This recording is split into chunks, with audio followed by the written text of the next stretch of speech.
Welcome back after that little break. We've got 4th Ward City Council person Cindy Layton and the president of Capital City Arts, Ann Littlefield. And when we left off before, we were looking at a few pictures. We've got one more to show the audience and for us to look at, and it deals with art that we should not forget about. There are great art places and artifacts within our many churches. Have you got, are the churches kind of on your radar screen?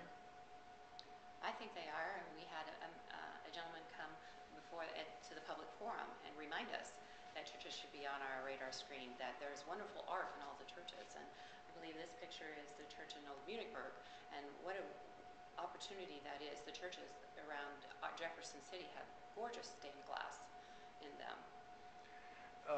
One thing I want to make sure that we take a look at before we sign off, we're talking about arts as being something everybody enjoys. It seems to be like a natural thing to do. But I've heard this concept of art having an impact on economic development. And that seems like kind of a left brain, right brain conflict. A lot of people don't think in terms of art as having economic development impact directly or indirectly. Is there any motivation of all of this? Are we talking about some economic development motivations too? Cindy, go ahead.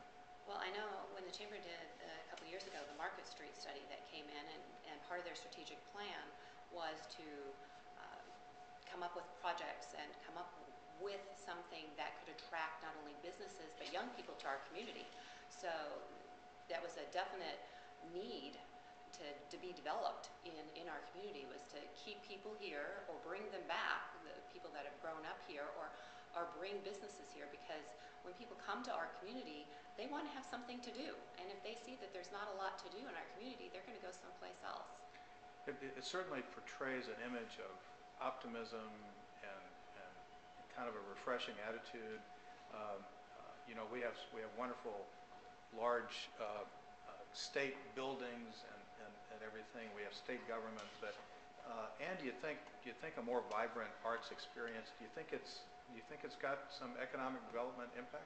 I do, and of course I'll get my plug in here.